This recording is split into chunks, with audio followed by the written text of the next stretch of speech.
From PickDogs.com, here with Steve Monahan doing our afternoon show. We haven't done one, we did one last week, right? So kind of without college football, we're still trying to find our way. We'll probably be adding more shows. I have other shows that I'm going to add. Like I said this morning, I'm thinking about giving the Pick Dogs their own show and maybe putting a host in between the Pick Dogs that's not me. Maybe have to try some shows without Mitch. We got a tennis show we're going to start this year. Chuck Woolery available, in his retirement, maybe like a Chuck Woolery, Wink Martindale type of thing? I think it's possible. Okay. I think there's a lot of options out there,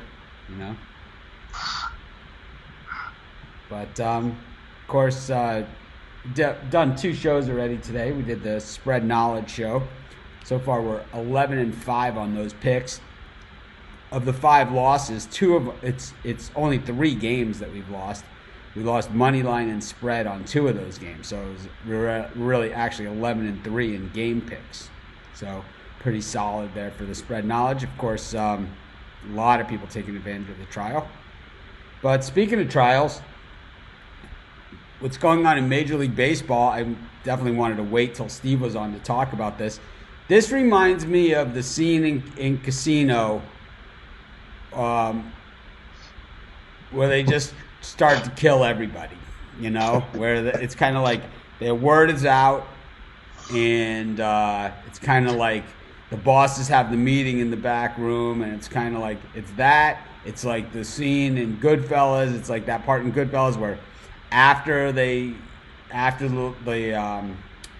wasn't LaGuardia, they called it Lufthansa. Right, the Lufthansa, after Lufthansa, where everyone kind of gets liquidated. That's exactly what seems to be going on here. And these are the types of suspensions where Major League Baseball, of all sports, which is, easily the dirtiest of all sports, right? It's the worst run. Historically, I cannot dispute. Historically, the dirtiest. Right. Historically, the worst run. Historically, the least fan favorite. And historically and recently, what was once America's pastime, the lowest rated sport. Yeah, that's right. But these guys hold a grudge like you're Ray Rice, man. This is like if Ray Caruth got out of jail and decided to make a comeback in the NFL. The treatment that you get in baseball. Roger Clemens, maybe he did take steroids later on in his career, but I got to tell you, find out the day he took his first one, okay? And it had to be late in the career, when he finally, when the injuries were mounting and things like that. Yeah, mid-30s, injury-related. Draw a line in the sand and look at the pre-steroid career of Barry Bonds and this guy, and tell me that they're not one of the top 40 players of all time of their sport. Pete Rose, okay, who bet on a couple games. And it's like he never bet against his team. There's no evidence where he threw a game to bet against his team. He bet on his own team. It's like he had to pay the book because his team lost. It's like he bet on his own team. I take issue with Pete Rose. Really? Yeah. You know what the rule was way back when, and it still is. Okay, I cannot condone Pete Rose. Is Pete Rose deserve to be in the Hall of Fame on his playing style? Of course, but you knew this going in. You don't get into because you bet on the game. I cannot say Pete. I cannot defend Pete Rose. Because you bet on a game, okay? Because you bet on a game, it means you're not one of the top players in the history of the sport. Ironically. He is. Don't get me wrong. So then what is the point of the Hall of Fame if it's not going to represent the best players? I get it. So what, like Mark Belanger bats 186, but he was an all-around nice guy, so he should go in over Petey? Yeah.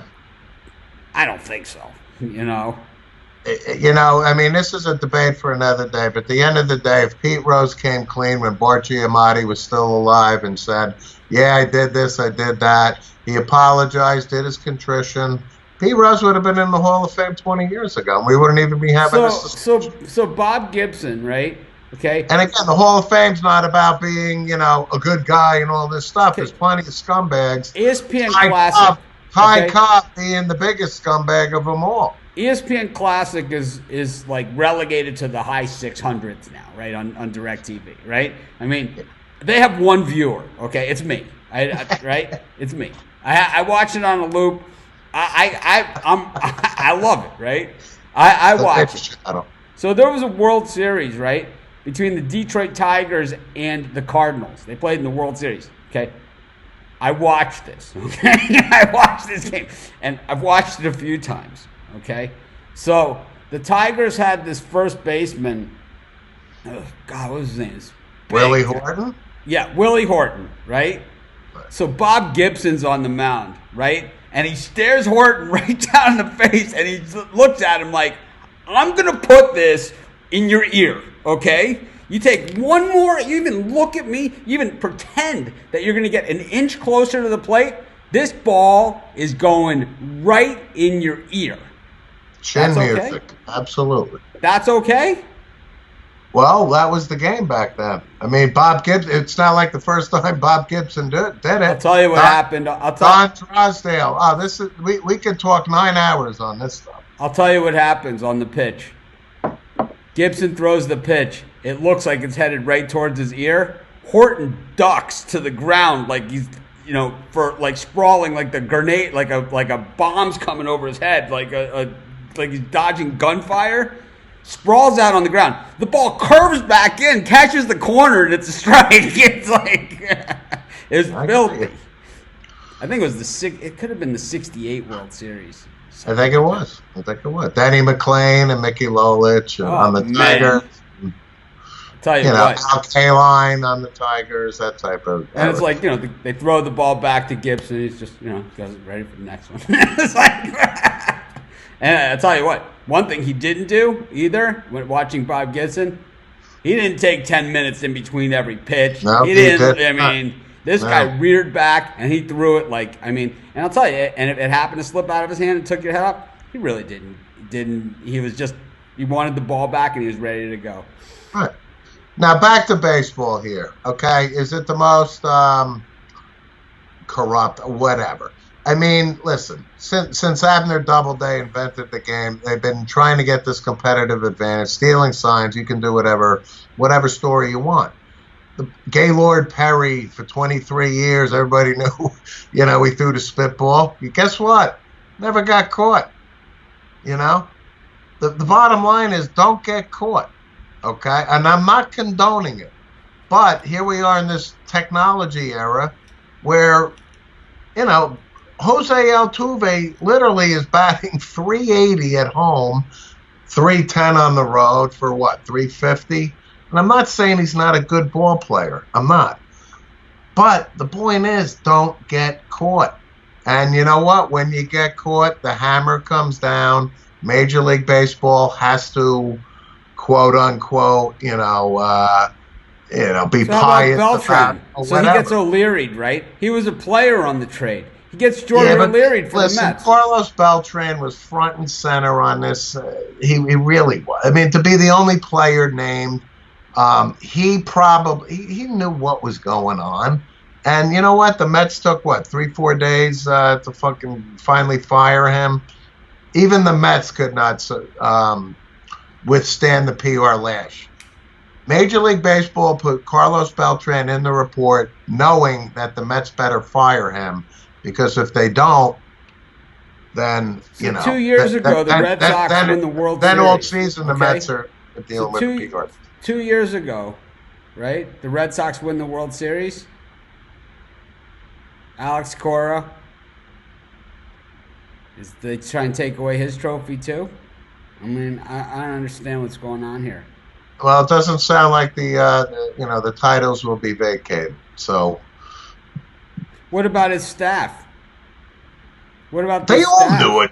I mean, let's be real. What about Altuve himself? And what about any of these other guys? Hey guys, I coach 12 and 13-year-old kids. I've been coaching them since they're 7. You've played since you're 7. I played.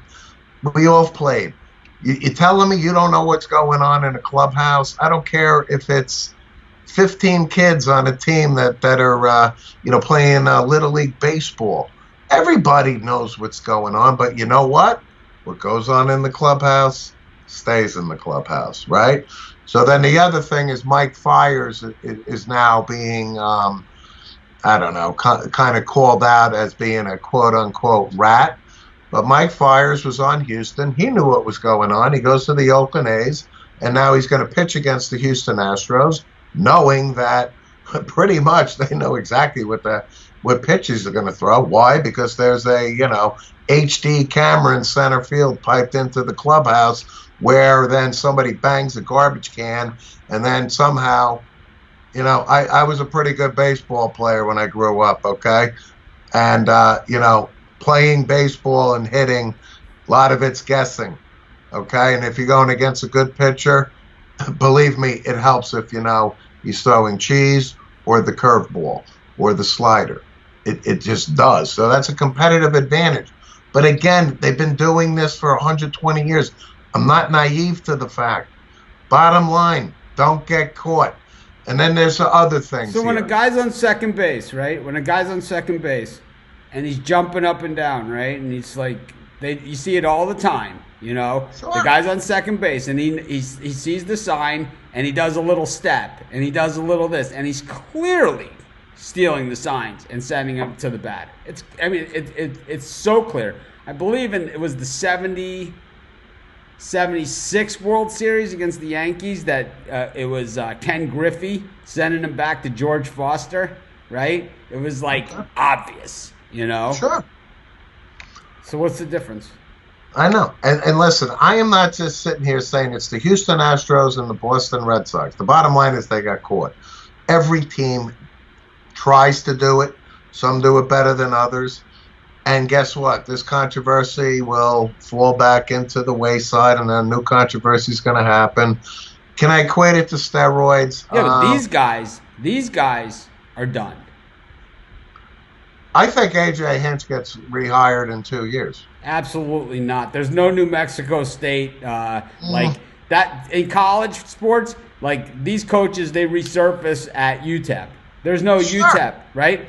So Bobby Petrino, right, who had the incident at Perfect Arkansas, example. right? Just gets hired at Missouri State. Goes to Louisville. Now he's at Missouri State. See, this is where these guys land. If this happens, Mike Price, remember Mike Price? Another cup of coffee guy. So Carlos Beltran is in very, very select company here. We got the only ones that I can think of offhand: Mike Price, which was hookers and blow, right? Straight hookers and blow.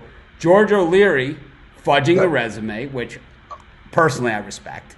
And I don't know anyone. Here's another one. Wally Backman got hired by the Arizona Diamondbacks for 4 days, didn't disclose some nonsense, and out he went.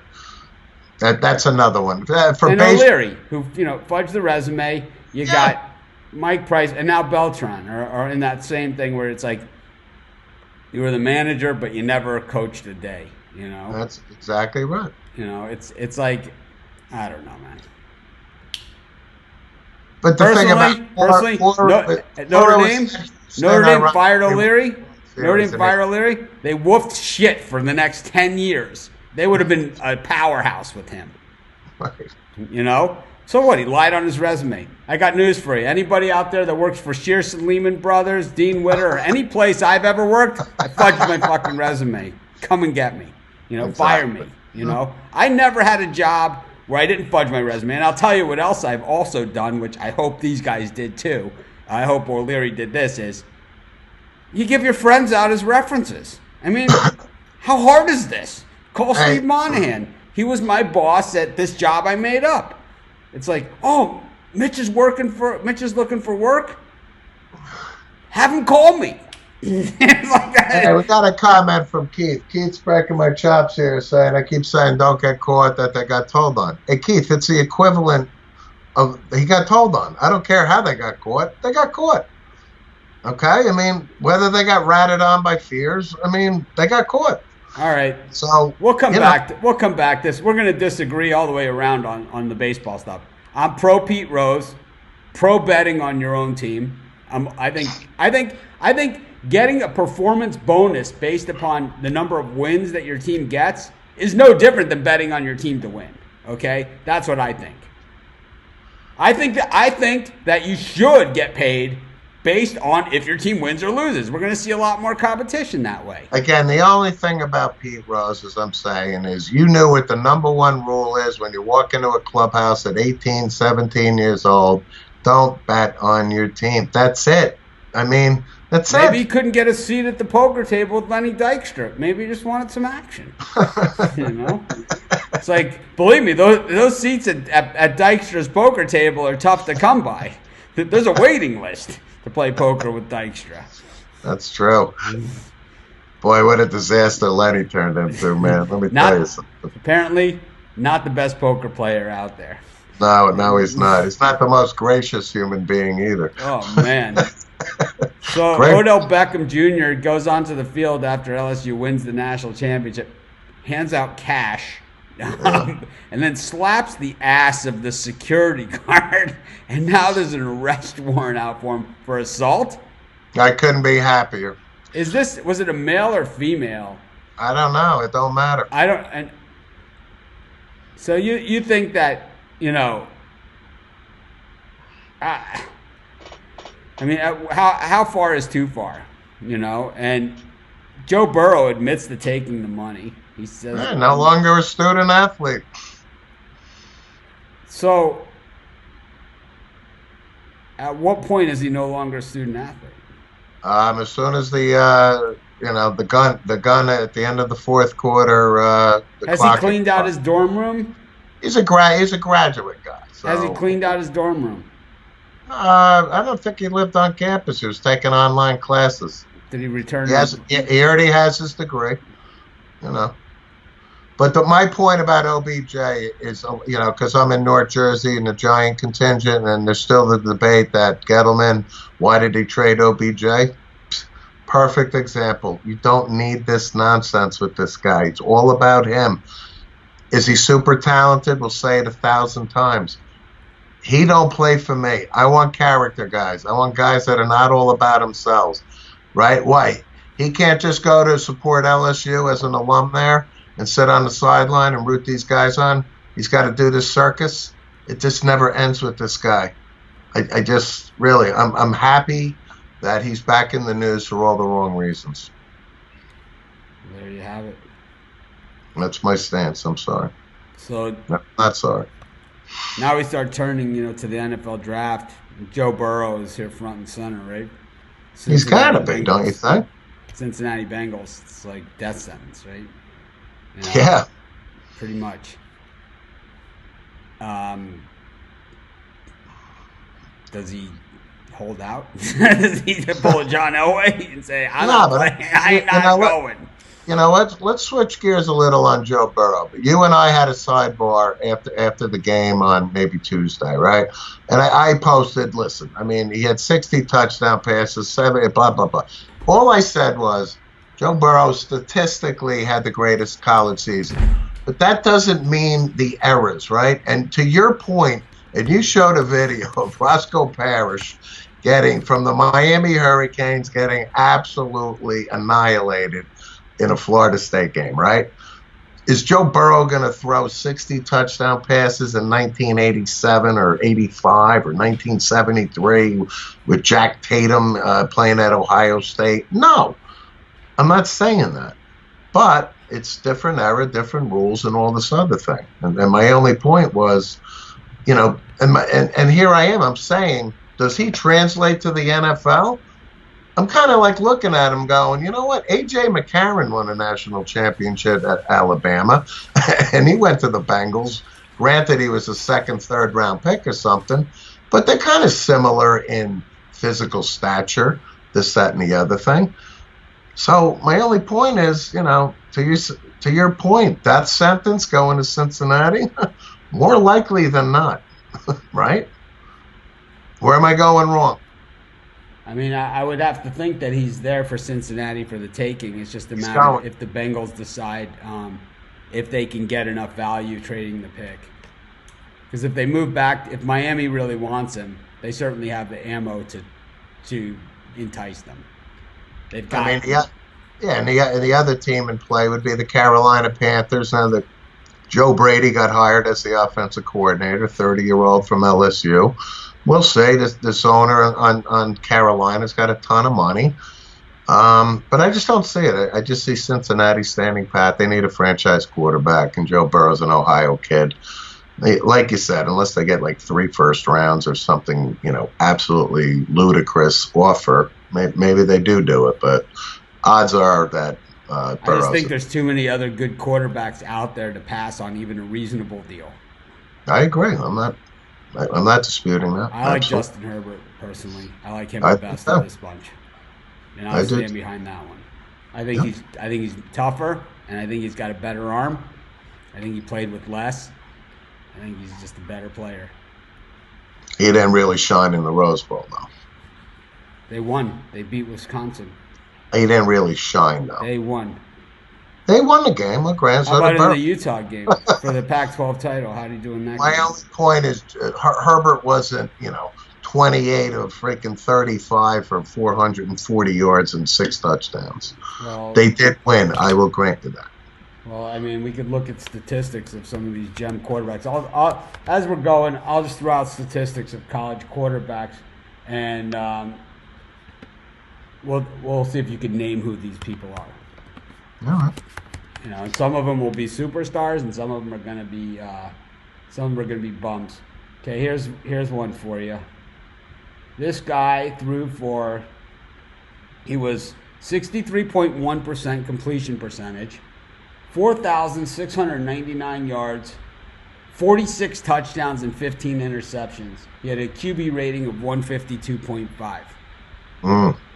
Surefire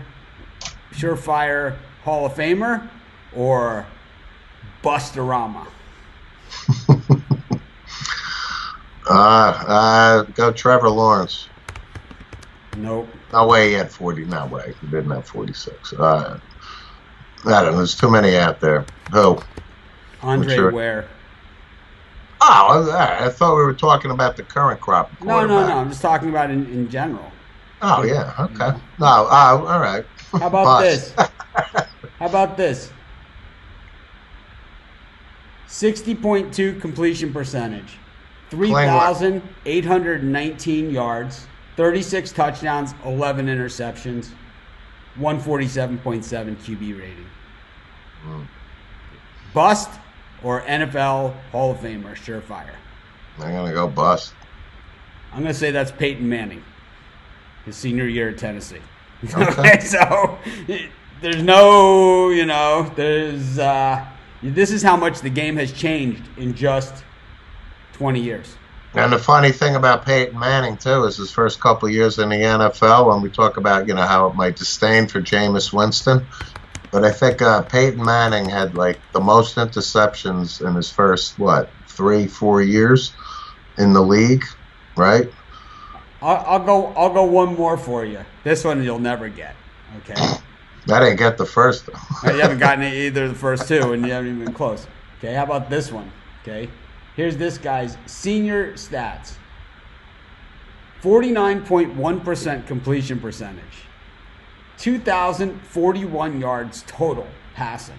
This is in 11 games. Okay. 12 touchdowns and 19 interceptions. Hall of Famer bust. Joe Namath. Nope. Dan Fouts. Wow. Dan Fouts, who held the passing yardage and completion records when Dan Marino broke them. That's how big his numbers were. 38 touchdowns in a season, in the NFL or something. It equates to 60 in today's era. That just shows you the difference, So to equivocate, Joe Burrow to these guys, I mean, I don't think anyone would say, when you look at Dan Fouts, 12 touchdowns and 19 interceptions in his senior year and 2,041 yards. Actually, he had better numbers his sophomore season, where he threw for 2,390 yards. But listen to this, Dan Fouts. 16 touchdowns, 24 interceptions his sophomore year. Pre-beard? Or I don't know. They took him in the 3rd round, the Chargers, despite all those, Yeah. It's back when they knew what they were doing. Yeah, again, my point on Burrow is I'm not saying he's a surefire haul. I said to be determined. I don't know if he translates the to 73 Chargers, when they drafted Dan Fouts, they either had John Hadle or John Unitas as their quarterback on that team. It was definitely John Hadle. Hadle? Mm-hmm. Number 21. Yep. So anyways, go to college basketball, where Gonzaga hangs on to the number 1 seed in the country. They're playing number 1 team in the country. Now they're into conference play, so they play Santa Clara tonight, 15-2. The Bronx heading into this one. Gonzaga 20-point favorites at home. What do you think? It's a lot of points. It's a lot of points. You know what? I just saw a stat. I think this year, I want to say it's the top 10 ranked, have lost to unranked opponents. The top 10 combined, whether it be Kentucky or Gonzaga or Michigan State or whoever it may be, Butler or whatever. They're the most losses to this date in a season against unranked opponents. So, it's crazy this year with college basketball as far as no consensus super team, so to speak, as of right now. Your Baylors, et cetera, et cetera. I think Gonzaga, I could take a 20-point swing here. I think Gonzaga rebounds and has a powerhouse performance tonight. They're a really good team. They've been inconsistent, grant you, as far as covering. And but I can see Gonzaga winning, big tonight. I like Santa Clara in this one. Definitely like Santa Clara. It's a lot of points, but I think Gonzaga shows up tonight, makes a statement. I'm looking up some more college QB stats here to see if you can. No, it's fun. I like this one. Guess any. We got 5,140 yards, 58.2 completion percentage, 54 touchdowns, 20 interceptions. David Klingler. That's Klingler's junior year. His senior year, 29 touchdowns, 17 interceptions. And flame out in the NFL by the Cincinnati Bengals. So 65.7% completion percentage. Those are Drew Brees numbers, right? Right. 5,052 yards, 41 touchdowns, and 10 interceptions. 157 QB rating. Give me the year or an era. Well, I can't give you the year. Past 2000 or in the 90s? 2000 beyond. 2000s and beyond? You're not going to see 5,000 yards pre-2000. All right, so what is it? How many touchdowns? 41 touchdowns, 10 interceptions. I'll go Timmy Chang. Patrick Mahomes. Wow, okay. 157 QB rating. And people wonder why the Chiefs traded up for that pick. They questioned it at the time. Huh? Do a couple more of those as we continue on. I'm enjoying it, looking at these numbers. Honestly, if Joe Burrow had the greatest season, making him the greatest college quarterback of all time, I just don't see it. The numbers don't lie. The numbers do lie because it's a different game. It is a different game, but he also won the national championship. All right, how about this guy? He had a 54.2 completion percentage, 10 touchdowns, 9 interceptions, a 124.9 QB rating, and he passed for 2,010 yards. Pre-2000, obviously, with those kind of numbers. 10 touchdowns, 9 interceptions. His junior year, he had 11 touchdowns and 8 interceptions. There's so many. God, I'm running through my head. God. Pre-2000. This guy you know. I'm sure I do. This guy you really know. It can't be Drew Brees, is it? No, Joe Montana. Joe Cool? Joe Montana, 11 touchdowns, 8 interceptions, 2,000 yards.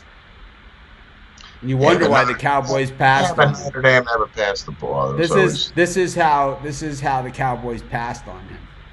I know. Third round pick, baby. Yep. You know, a lot of teams.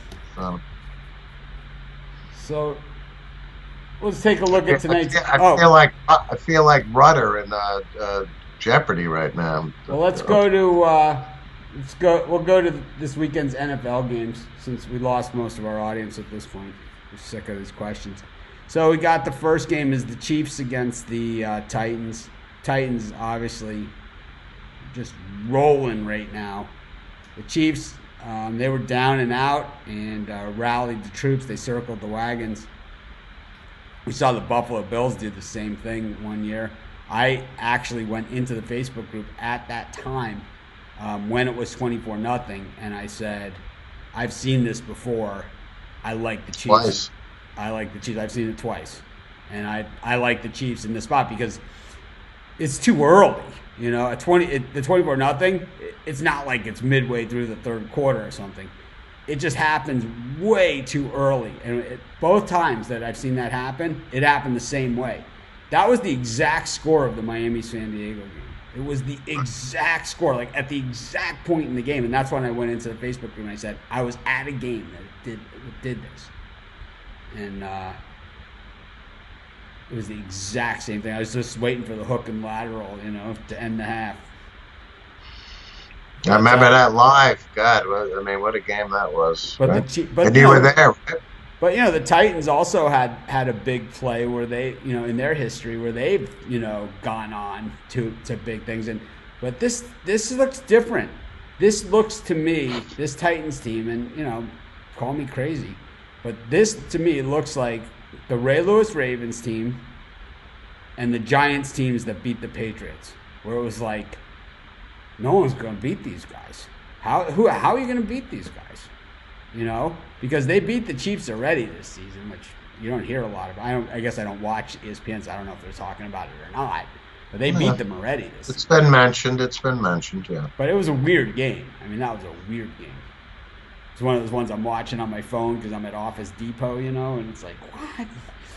It's like I got the, you know, the app, the DirecTV app. Yeah. Game, what do they call it? Game plan, whatever you call it. Yeah. Sundays, Channel 702. You know what? I got to go with Kansas City. I just do. They're on the road.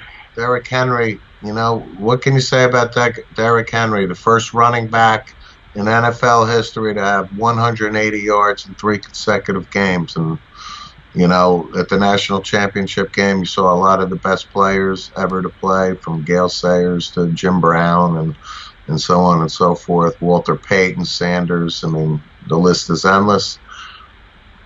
I would think Kansas City game plans against Derrick Henry, take their chances against Tannehill. Patrick Mahomes seems to be a special quarterback. And Kansas City's at home. I have to go with Kansas City. I like the Titans in this one. I just think so many people are on Kansas City. I just think I've seen this before where it's just like, you know, where it just doesn't matter. It's like no one's going to beat them. There's no one's going to beat them. I can't listen. I can't dispute your rationale here. You got to think. You know, put something on them. And maybe you take the Chiefs and you lay the points, but then hedge it out with the Titans on the money line somehow. Because I don't think the Titans are going to lose a close one. I think if it's close, they're going to win. And it's just I've seen this so many times before, and it's like we saw it. The year, so there was like a run where wild card teams won the Super Bowl like almost every year. When Aaron Rodgers won the Super Bowl, he won it as a wild card, and it was just certain times teams go through these runs, and it's just no one's going to beat them. Like the year that the Giants beat the Patriots, and you know the Ravens got screwed in a playoff game by the Patriots that same year, and they interviewed Ray Lewis, like, you know, I think it was right before the Super Bowl, and he just said, he's like, it doesn't matter if we would have. It's like, well, you would have won. You could have been here in the Super Bowl. He's like, it doesn't matter because no one's going to beat the Giants this year. He's like, this is just, I've seen this a million times. He's like, they don't, it's like, no one's going to, it doesn't matter who it is. They're not going to beat them this year. And, yeah, these guys have to go. So, anyways. We'll go to the other game. Got the 49ers hosting the Packers, and a lot of people seem to think that it's going to be this Chiefs. Niners. The Chiefs against the Packers because Super Bowl one, and it's the 100th. Yeah, that's a Super Bowl one. I don't think so. I'm going to take the 49ers here. It's like they whipped the Packers in the first meeting. They just whipped them. I'm going with the two home teams. What are your thoughts?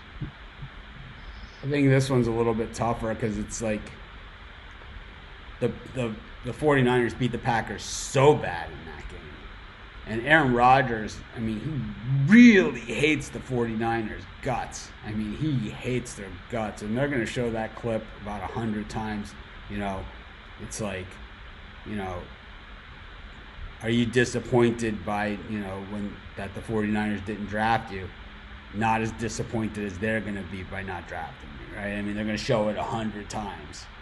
And we'll see if they are or not. I think I'm still up in the air on this game. Very, very hard to beat the same team twice. Normally when it's a blowout one way, it's a close game the same way. It's the next time. So, both games at San Francisco. Boy, the Niners sure looked good last week against the Vikings. Their defense looked just really good. Yeah, a lot of people put that game on Kirk. And all year they've looked good. A lot of people put that game on Kirk Cousins, but I don't think so. I don't. No, I don't think so either. You can't. It was just the national championship game and that game. I mean, people put that one on Lawrence. It's like he got smothered. They got whipped on the line. And once they had the lead, Clemson. Once they had that 10-point lead, Clemson started whipping them. I mean, LSU just started whipping them up on the line, and that was it. Yeah. Lawrence didn't have 2 seconds to throw. He never could set, and neither could Kirk Cousins. So I don't know. You got to credit San Francisco. Their defense is formidable. I think Jimmy Garoppolo is an efficient quarterback. They got a three-headed monster at running back. And, their offensive line with Matt McGlinchey and so on and so forth. I think the Niners at home, I'm going to take them to go to the Super Bowl. Definitely a tough one. I'm gonna reserve my opinion on this one. Yeah, but I do think that we see a lot more points than we saw. I think I like the over at 46.5. You too. I think it's 55% of the bets on Green Bay in this one, while 56% are on the Titans in the early game. I think that game's going to be close. No, I do too. I think that's. I could see the Titans beating the Chiefs. I could see that. I mean, no one loses championship games like Andy Reid. No, that's true. It's a valid point. Yeah, I mean, he is like. He's Marty Schottenheimer. Yeah, he's Marty Schottenheimer. It's Marv Levy in the Super Bowls. He's right. He's it all rolled into one. He's made it to one Super Bowl, but he doesn't have Terrell Owens on this team. Carrying him on his back. One of the more underestimated. He's never had Pat Mahomes at quarterback, though, so. He's a difference maker. This kid is a difference maker. He really is. Well, we're going to find out. That's true. He's up against it here. He couldn't beat these guys last time, so. We shall see. We shall see. Anything else going on in sports, Steve, you want to talk about? Kill some time? Yeah. No, we talked a little bit about college basketball. There's really no clear consensus. I guess Zion Williamson's coming back next week in the NBA. That's there. Locally, I'm a big New York Ranger fan. We're playing the Islanders. We beat up the Islanders a couple nights ago. So Islanders Rangers on the island's always a good game locally for me. Looking forward to that. I can't wait to start talking NFL draft. That'll be front and center before we know it. But no, we talked about the baseball scandal going on. We talked about the Mets having to fire Carlos Beltran. I just think the PR keeping him was too great. It's the only player named, and I think Major League Baseball did a wink-wink to the New York Mets and say you better fire this guy, and so they can clean their hands of it and move on. As far as managerial things, the replacement in Houston, I heard that Buck Showalter interviewed in Houston. Wouldn't be surprised if he took that gig. As far as the Red Sox opening, I couldn't tell you who they're looking at, and I don't know if any candidates have gone up there yet. Maybe John Gibbons, I might have heard, or something. I'd like to see some fresh faces this time around. Yeah. But you said earlier you don't think AJ Hinch is ever going to get hired as a manager. No. I think 2 or 3 years he'll be back in the saddle. Pete Rose can't get into the Hall of Fame. You can't rehire this guy. Okay, that's a fair statement. No way. That's a fair statement, but I wouldn't be surprised. Baseball. No one holds a grudge like baseball, man. It's like in the NFL, they selectively hold a grudge. I mean, Sean Payton, he's never gotten a call since, Never gotten a call since. Oh, wait, you know what I want to talk about? So this centennial class of the Hall of Fame for the NFL was announced yesterday, and people have been inundating with me and my opinions. First of all, the NFL Hall of Fame is probably the most watered-down Hall of Fame of all the major sports. There's guys in there that really, I do a double take. I'm like, really? Really? But this class, when I heard Bill Cowher was the first name thrown out there that's being inducted to the Hall of Fame, is Bill Cowher a good coach? Of course he was. 15 years Steelers, 10 playoff appearances, 1 Super Bowl. Wasn't anything as a player. He played for the Cleveland Browns, special teams, backup linebacker, whatever. Tom Flores of the Oakland Raiders has 2 Super Bowls. Last thing I remember. He's not like a household name out there. Bill Cowher, Hall of Fame. What about Jimmy Johnson? I think Jimmy Johnson deserves to be in the Hall of Fame. More so than Bill Cowher. Oh, no question. How about Dick LeBeau? He's not in, but what about Dick LeBeau? I would say him over Cowher.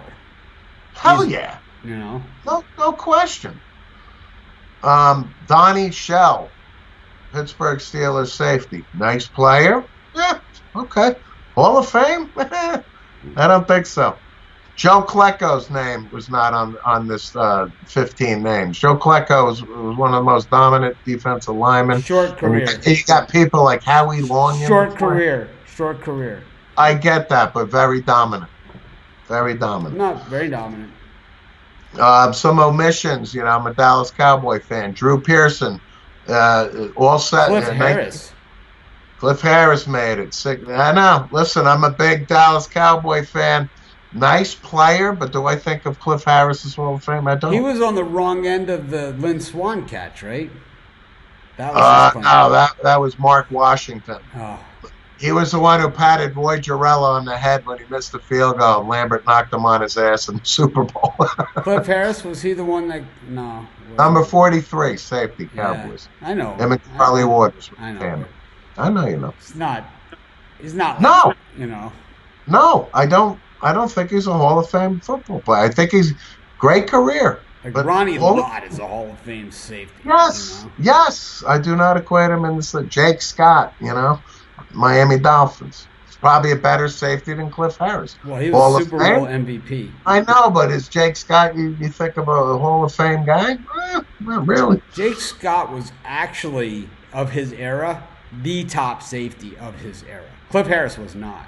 Well, he played with Kenny Houston, not with, but Kenny Houston of the Redskins, I think, was probably the best safety back. They're pre-lot, that type But of thing. Jake Scott was traded to the Redskins for 2 number ones back in that day. That's true.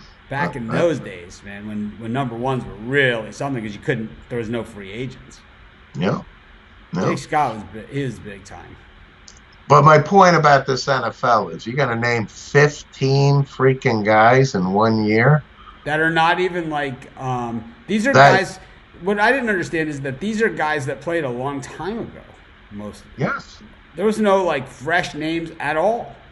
No. Where were these guys then if they were so good to get in over Reggie Wayne, who didn't, right? And Edgerrin James, who didn't? I don't understand it. It's why didn't they get in all these other times? I never understand this first ballot bullshit either, First ballot Hall of Famer. What's the difference? Who gives a shit? Yeah.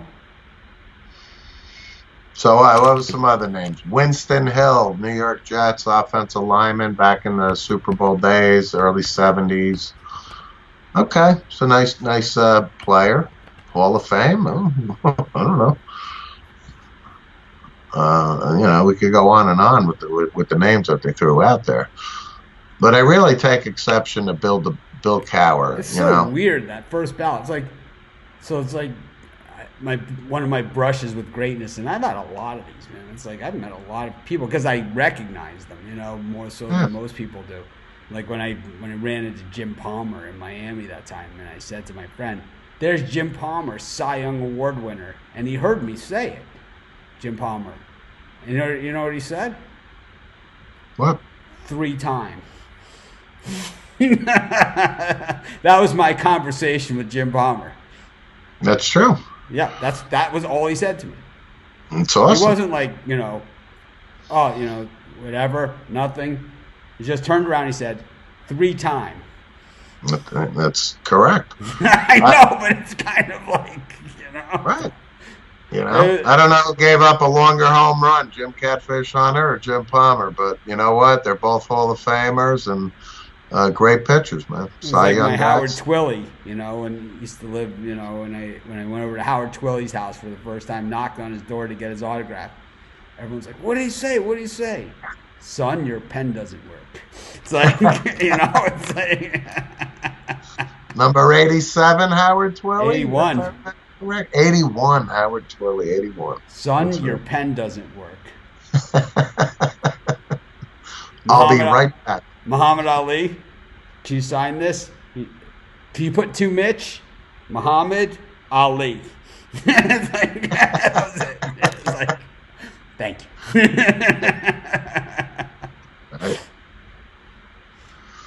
Yeah, so I wanted to throw that out about the Hall of Fame. The NFL, I really think it's such a watered down. I don't understand it. I don't understand this Hall of Fame class. And what's that ceremony going to take 4 days to complete? There's nothing there. There's no meat on that bone. Cliff Harris is the guy Jimmy Johnson, Bill Cowher, because he's on TV. But I don't really, Yeah. Right. There's no sex appeal in this class. No. None at all. I just don't understand it.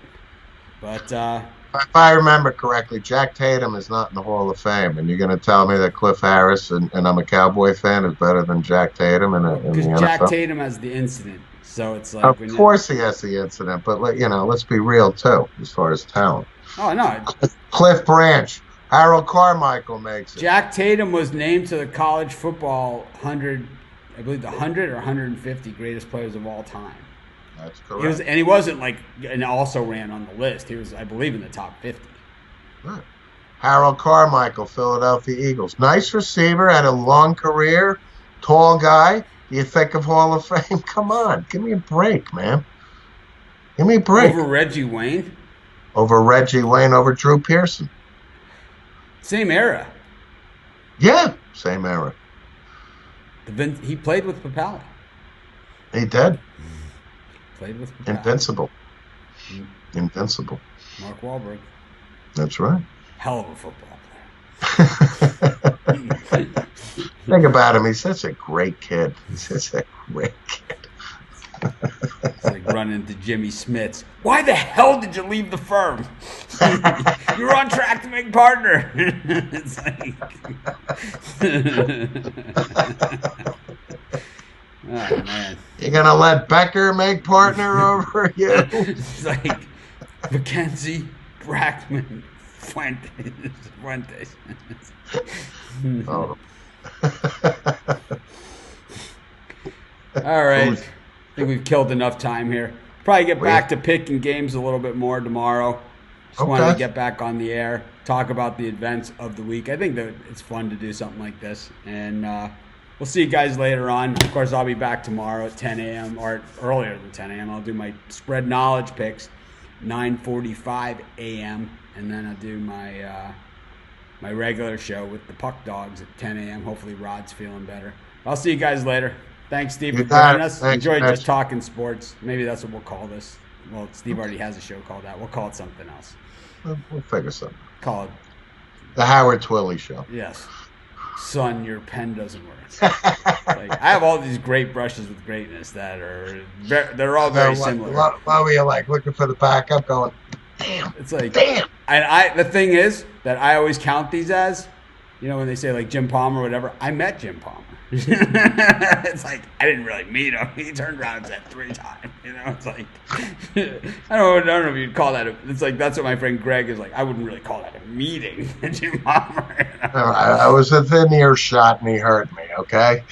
So, like, when I was a kid, they did this story on the local news about violence on album covers. And I happened to be at Specs Music at the time, browsing through albums, and they shot me in the background of, like, talking to someone. I was in the background, like, looking at albums, and I was on the news. It's like, I was on the news. I was on. All right. I'll see you guys later. You got it. Thanks, Mitch.